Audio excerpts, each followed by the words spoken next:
The scope of the damage from the inside of the house and all that stuff was definitely something to take in for sure. Hi, I'm Nick, a designer with Cascade Fence and Deck. I'm going to break down some outdoor projects for you.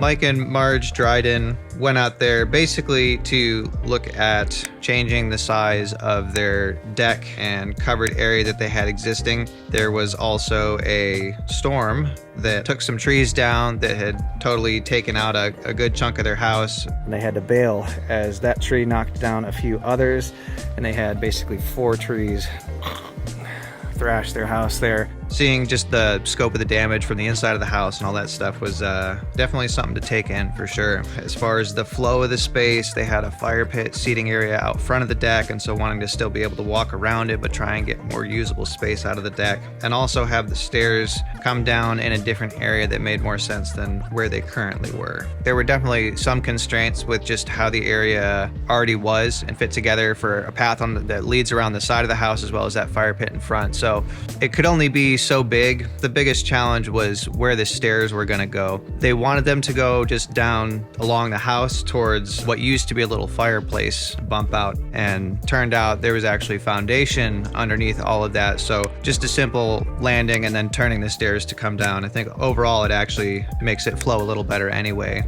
So they had wood decking before with a metal railing, so still a bit of maintenance on the deck side of things, given that the patio cover didn't cover tons of the deck before. So they wanted to go with a composite for the decking. The patio cover, they wanted to have it mesh with the house as much as possible, so post wraps, so it could be painted to match the house. And then for the railing, having it be just kind of as open as possible, so cable railing is going to be the most common.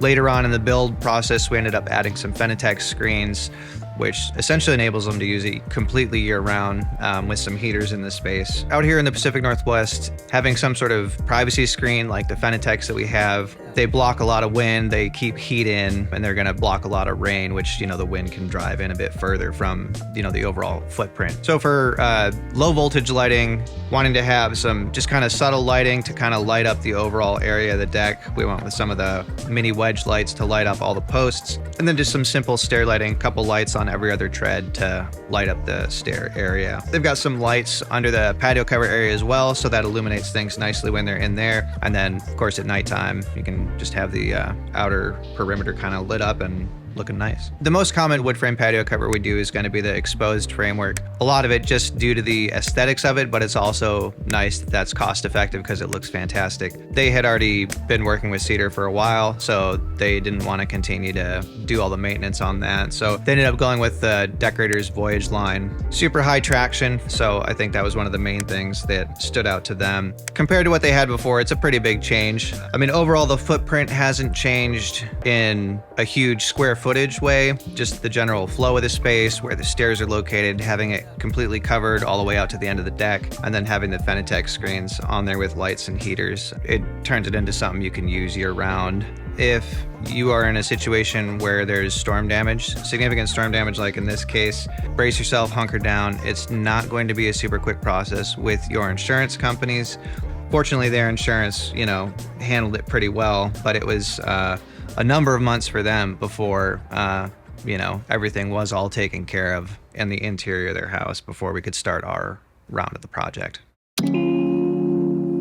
Brush residence out in Brush Prairie. When I arrived there, they had a couple of existing decks, the upper deck and the lower deck, which was much smaller than what they have now. The width of the new deck is about the same as the old. For the lower deck, it just goes out quite a bit further, so tons more usable space, and then adding waterproofing to essentially make it waterproof from when you get out the door all the way into the patio cover space.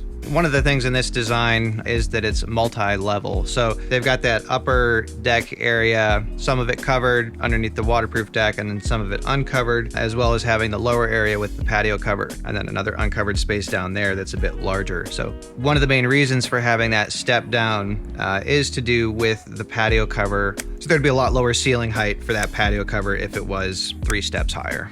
And then wanting to beef up those patio cover posts beyond a 6x6, so they went with 8x8s for all of that stuff, so it's just got a little chunkier look to it. Originally exploring composites for the project, Cost was definitely a consideration in their case, knowing that there's a lot of maintenance with the cedar, but ultimately that's what him and his wife settled on. I think going with cedar overall, in this case, I mean, cedar always looks fantastic, but with the patio cover, beefing up the size of those posts, going for that all wood look inside there as well, everything just flows together very nicely. So there was no patio cover before. That was one of the main adds that they wanted to do, figuring out how high can we make the patio cover so that way when you're sitting on the upper deck, it's not up in your view, and then on the lower deck, it doesn't seem low. The design on this one was a good bit of fun. There were a few iterations just going between composite and wood, different types of railing. They went with the black balusters with the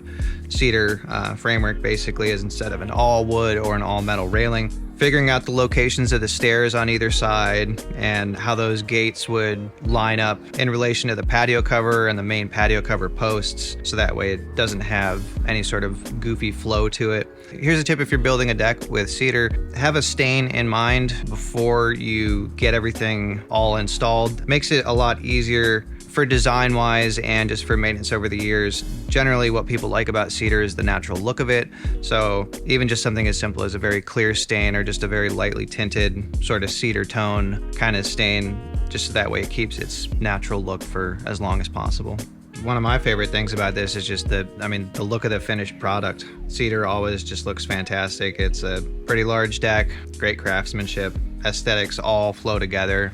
It's a very nice project. Seen here at the Malik residence, they had an existing deck, basically the exact same footprint, but just in really, really bad shape.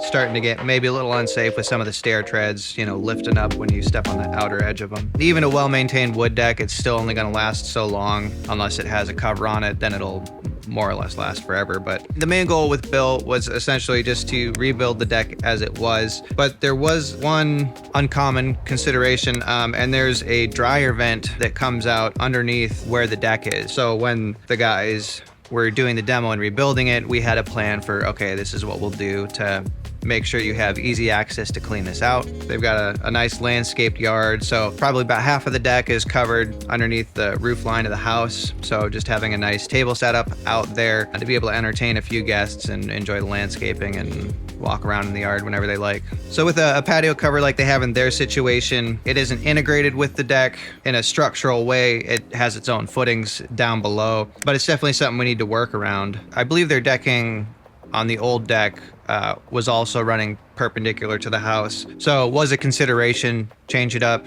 Do you like that look better? They do have doors on both sides. It's kind of a corner deck. So makes sense in either way. Just came down to personal preference. So they went with just going same as it was before. That also made it easier for the dryer vent, keeping the decking going in the same direction. So the joists run long ways.